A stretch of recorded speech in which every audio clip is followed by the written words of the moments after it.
Perkenalkan, kami dari kelompok 13 yang beranggotakan Tuti Rohayati, Umi Parmiati, dan juga Winda Anggraini. Di sini kami akan menjelaskan tentang agama Bahai. Pemateri pertama itu ada saya sendiri, Tuti Rohayati. Pemateri kedua ada Mbak Winda Anggraini, dan yang ketiga itu Mbak Umi Parmiati. Langsung saja masuk ke materi yang pertama, yaitu sejarah agama Bahai di dunia dan di Indonesia. Bahai atau Bahaiyah dalam bahasa Arab yaitu agama yang berkeyakinan bahwa Tuhan itu satu yang ditekankan pada satu spiritual seluruh umat. Persia atau yang dikenal Iran merupakan negara lahirnya agama Bahai. Sayyid Mirza Ali Muhammad merupakan tokoh yang berpengaruh dalam lahirnya agama Bahai. Ia merupakan seorang saudagar dari Shiraz. Ia mengaku bahwa dirinya telah menerima wahyu dari Tuhan. Kemudian dia melakukan gerakan keagamaan yang bernama Bab, hingga akhirnya ia juga diberi gelar Sang Bab atau gerbang. Pada saat itu kemudian muncullah Mirza Hussein Al-Nuri, murid Sang Bab, yang membuat penguasa Persia marah karena memunculkan ajaran agama Bahai. Mirza pada saat itu disebut dengan Bahaullah. Kepada pengikutnya, Bahaullah mengumumkan pertama kalinya bahwa ia adalah seorang utusan Tuhan di dunia. Agama Bahai pun mulai menyebar ke beberapa negara seperti Afrika, Eropa, dan Asia. Pada saat itu juga, ajaran Sang Bab memang sudah banyak penolakan dan pertentangan dari penguasa dan pemuka agama yang ada di Persia. Kemudian Sang Bab dan para pengikutnya ditangkap lalu dieksekusi mati di lapangan Tabriz. Sedangkan Mirza atau Bahaullah beserta keluarganya juga kemudian dimasukkan ke dalam penjara di Syahchal. Bahaullah pun kemudian diusir dari Persia setelah menjalani 4 bulan di dalam penjara. Mereka sekeluarga dan beberapa pengikutnya kemudian berpindah ke Baghdad. Sesampainya di Baghdad, Bahaullah bisa kembali menyebarkan ajaran Sang Bab dan pengikutnya. Semakin hari kian bertambah banyak. Setelah 40 tahun menyebarkan ajaran Bahai, kemudian Bahaullah meninggal dunia dan penyebaran ajaran tersebut kembali diteruskan oleh putra sulungnya yang bernama Abdul Baha. Pengikutnya yang bernama Jamal Effendi pada tahun 1885 kemudian menuju Jawa dan Malaka. Mereka juga ditemani oleh pelayannya yang bernama Syamsuddin dan Lapu Dodo. Pada saat itu mereka semua menyebarkan ajarannya ke beberapa daerah yang ada di Indonesia. Bahkan mereka pun bertemu dengan beberapa raja daerah yang mereka datangi. Pada tahun 950-an lah agama Bahai ini mulai berkembang di Indonesia. Namun, rombongan dan komunitas agama Bahai ini kemudian dilarang oleh Presiden pertama Indonesia, yaitu Soekarno. Bahai dilarang itu karena dianggap bertentangan atau tidak cocok dengan cita-cita revolusi dan sosialisme di Indonesia. Namun, pada masa Presiden Abdurrahman Wahid atau Gus Dur, larangan itu dicabut ya, kemudian dicabut. Para komunitas agama Bahai pun mulai kembali muncul pada saat Lukman Hakim Saifuddin sebagai Menteri Agama menyatakan bahwa ia akan mengkaji Bahai sebagai salah satu agama baru yang ada di Indonesia. Saat itulah Kementerian Agama melakukan beberapa penelitian ajaran agama Bahai. Jakarta, Medan, Malang, Surabaya, dan Pasar Palopo, Bekasi, Banyuwangi, Pekanbaru, dan Mentawai itu merupakan daerah awal yang menganut agama Bahai. Kemudian Bahai itu merupakan suatu agama ya, bukan suatu aliran yang ada dalam agama. Bahai itu merupakan agama yang dilindungi oleh konstitusi sesuai pasal 28E dan 29 UUD 45 berdasar Perpres nomor 1 PNPS 1965. Agama Bahai selain 6 agama mendapat jaminan dari negara dan dibiarkan adanya sepanjang tak melanggar perundangan. Menteri Agama berpendapat bahwa Bahai sebagai WNI juga berhak mendapatkan pelayanan kependudukan, hukum, dan lain-lain dari pemerintah.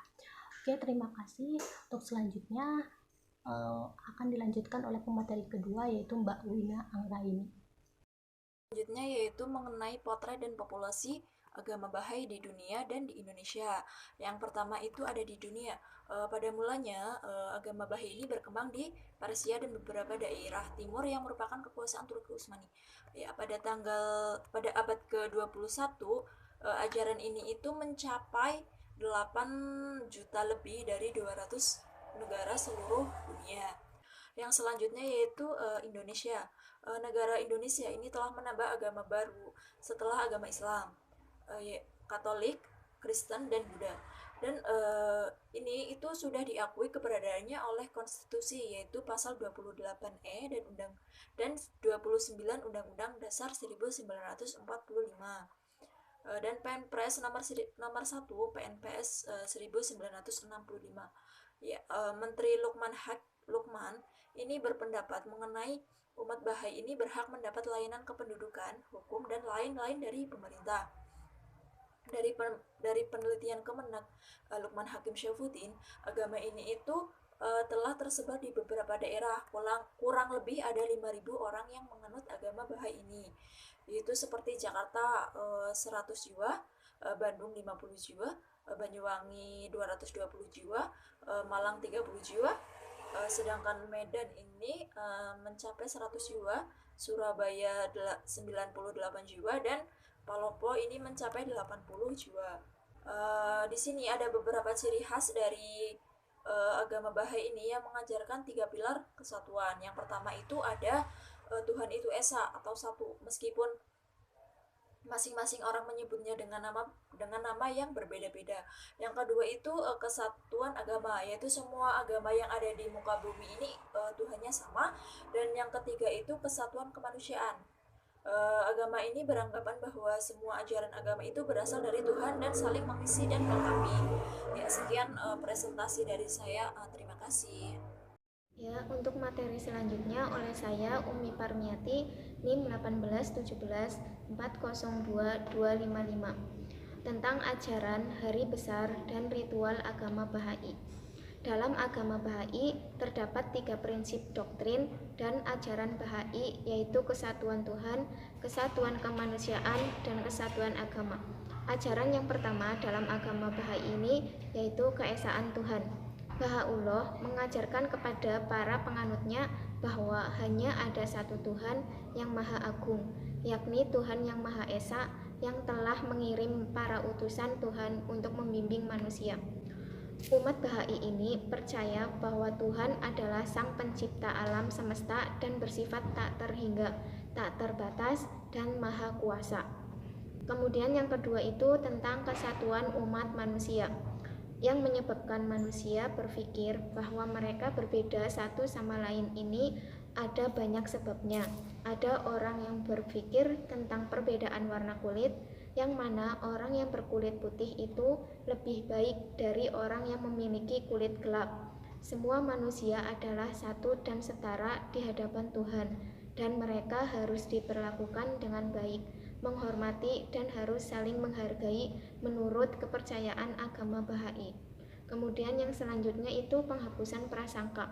Dalam agama Bahai, Baha'ullah mengajarkan bahwa segala bentuk prasangka harus dihapuskan, entah itu prasangka ras, kebangsaan, politik, maupun keagamaan. Perdamaian tidak akan didapatkan jika kita masih berpegang pada prasangka. Segala pertumbuhan darah dan semua prasangka yang telah terjadi di masa lalu ini disebabkan karena prasangka-prasangka itu sendiri. Kemudian ada peringatan Hari Raya Umat Bahai, yang di sini ada beberapa. Yang pertama itu tanggal 21 Maret, peringatan Nauruz atau Tahun Baru Agama Bahai. Kemudian yang kedua 21 April, Hari Raya Ridwan pertama, mengumumkan Baha'ullah. Selanjutnya tanggal 29 April, peringatan Hari Raya Ridwan. Kemudian tanggal 2 Mei, peringatan pengumuman Sang Bab. Kemudian tanggal 29 Mei, peringatan wafatnya Baha'ullah. Kemudian tanggal 9 Juli, peringatan kesyahidan Bab. Pada 20 Oktober, peringatan hari lahir Sang Bab. Kemudian 12 November, peringatan hari lahir Baha'ullah. 20 November, perjanjian. 28 November itu hari wafatnya Abdul Baha. 26 Februari sampai 1 Maret hari Ayamiha atau hari-hari sisipan. Selanjutnya yang terakhir tanggal 2 sampai 20 Maret adalah puasa. Ritual pada ajaran umat Bahai ini ada beberapa macam. Yang pertama, sembahyang dan doa. Dalam sembahyang wajib ada 3 macam, yang salah satunya harus dikerjakan setiap hari. Sembahyang panjang dilakukan 1 kali sehari kapan saja dalam 24 jam. Kemudian sembahyang yang menengah dilakukan 3 kali sehari pada waktu pagi, tengah hari, dan petang. Sedangkan sembahyang pendek ini dilakukan sekali sehari antara tengah hari hingga matahari terbenam. Dari 3 sembahyang ini, umat Bahai dapat memilih salah satu dan wajib dilakukan. Adapun jika ingin melaksanakan ketiganya, maka boleh dilakukannya dan dianggap sebagai bentuk menjaga kesatuan. Kemudian yang kedua itu berpuasa. Selain melaksanakan ibadah sembahyang, juga ada ritual umat Bahai lainnya, yaitu puasa. Umat Bahai hanya berpuasa 19 hari. Berbeda dengan agama Islam yang berpuasa selama 1 bulan. Sama seperti agama Islam, bagi umat Bahai yang tidak bisa berpuasa, maka ada keringanan dan tidak melaksanakan puasa apabila sedang sakit, bagi lansia, anak kecil, ibu hamil, menyusui, wisatawan, dan mereka yang melakukan pekerjaan fisik. Materi selanjutnya yaitu tentang struktur kepemimpinan dan organisasi keagamaan Bahai. Dalam agama Bahai sendiri juga memiliki aturan kepemimpinan. Menurut agama Bahai, dalam hal kepemimpinan tidak sama dengan kepemimpinan yang pada umumnya, bahwa dalam agama Bahai pada saat ini tidak ada kepemimpinan perseorangan, sehingga semua urusan kepemimpinan agama Bahai ini dijalankan dan diatur oleh lembaga. Dengan sengaja menghilangkan semacam jabatan atau profesi sebagai ahli agama, hal ini juga termasuk ciri dari agama Bahai sendiri. Diharapkan dengan hal ini bahwa umat Bahai dapat mencari tahu tentang pengetahuan lebih dalam lagi tentang agamanya dengan jalan menyelidiki kebenaran sendiri, berdoa untuk diri sendiri, memohon ampunan dan rahmat sendiri, tidak boleh melalui orang lain, sehingga dapat meminimalisir juga perpecahan dalam hal berpendapat tentang keagamaan. Agama Bahai berpegang keyakinan yang kokoh bahwa semua manusia itu adalah sama dan setara. Hal ini dilakukan agar tidak ada orang yang dapat menyalahgunakan agama untuk kepentingan duniawi dan pribadinya sendiri. Sekian, terima kasih.